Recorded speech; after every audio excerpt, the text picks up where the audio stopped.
सामाजिक न्याय समिति की रिपोर्ट में जैसा हमारे फतेहपुर के जिला अध्यक्ष धर्मेंद्र जी ने पूछा कि क्या है सामाजिक न्याय समिति। सामाजिक न्याय समिति हमें सामाजिक समानता का एक अवसर देती है कि कैसे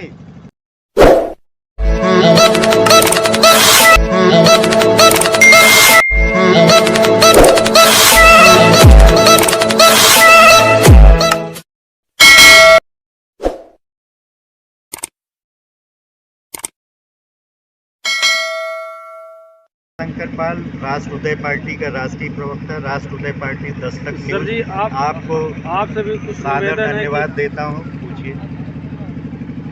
कि कुछ राष्ट्र उदय पार्टी के जो सामाजिक रथ यात्रा चलने वाली है, कुछ दो शब्द दर्शकों को जरूर दर्शाएं आज। जैसा कि सभी लोग वाकिफ हैं कि आगामी 16 मार्च से राष्ट्र उदय पार्टी की सामाजिक न्याय यात्रा, उसको हम रथ यात्रा तो नहीं कह सकते, लेकिन थोड़ा कह भी सकते हैं राष्ट्र उदय पार्टी की सामाजिक न्याय यात्रा 16 मार्च से उत्तर प्रदेश के तकरीबन सारे 75 जिलों से होकर गुजरेगी।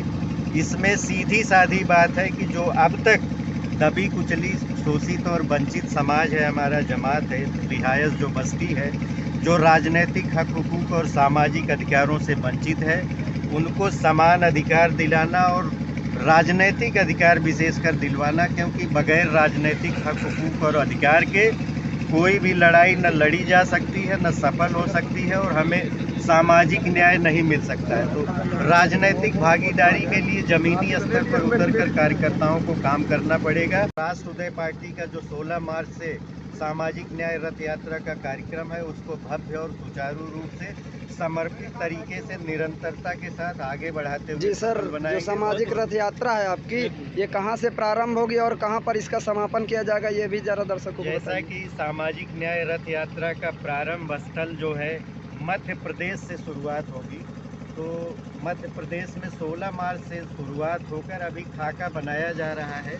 फाइनल आउटपुट जो है, फाइनल पेपर अगले 2-3 दिन में आप सभी के समक्ष होगा। सब लोगों को बता दिया जाएगा अकॉर्डिंगली निश्चित तौर पर। लेकिन मध्य प्रदेश से शुरुआत होगी और कोशिश होगी कि 31 मार्च को जो समापन समारोह है वो कानपुर, फतेहपुर या लखनऊ किसी जगह हम सब लोग मिल बैठकर इसको निर्धारित करेंगे, कार्य रूप देंगे और सफल बनाएंगे। क्या सर जी, ये जो सामाजिक जो रिपोर्ट लागू कराना है, न्याय समिति की रिपोर्ट, इसके बारे में कुछ बता दीजिए।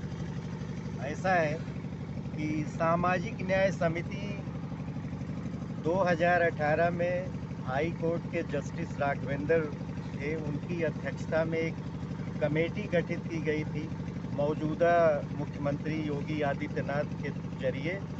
उन्होंने जस्टिस राघवेंद्र की कमेटी ने सामाजिक न्याय समिति की रिपोर्ट पेश कर दी है, लेकिन दुर्भाग्यवश या दुर्भावनावश या राजनीतिक क्या कह सकते हैं कि राजनीतिक दुर्भावनावश इस सूबे के तथाकथित यशस्वी मुख्यमंत्री योगी आदित्यनाथ के जरिए वो सामाजिक न्याय समिति की रिपोर्ट नहीं लागू की जा रही है।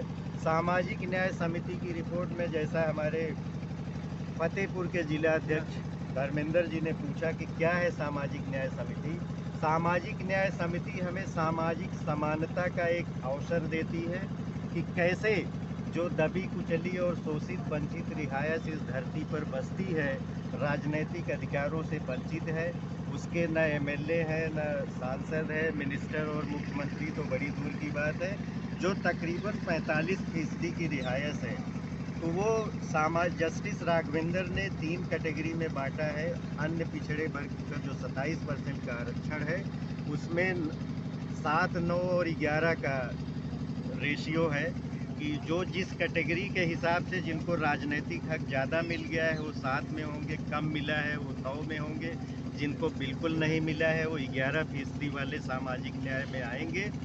तो ये 7, 9 और 11 अदर बैकवर्ड क्लासेस का जो आरक्षण है उनके लिए है, जो अब तक राजनीतिक हक हुकूक से बिल्कुल वंचित हैं। तो ये अगर ये जस्टिस राघवेंद्र की सामाजिक न्याय कमेटी की रिपोर्ट अगर लागू कर दी जाती है तो समानता अपने आप आ जाएगी।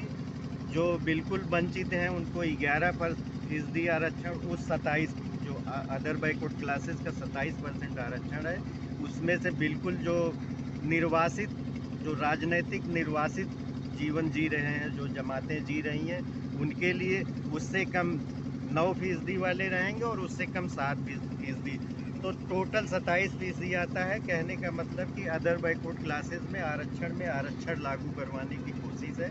यही है सामाजिक न्याय। चलिए, बहुत बहुत धन्यवाद सर। ये थे हमारे साथ श्री उमाशंकर पाल जी, राष्ट्रीय प्रवक्ता राष्ट्रवादी पार्टी। देखते रहिए आप लोग राष्ट्रवादी दस्तक। बहुत बहुत धन्यवाद।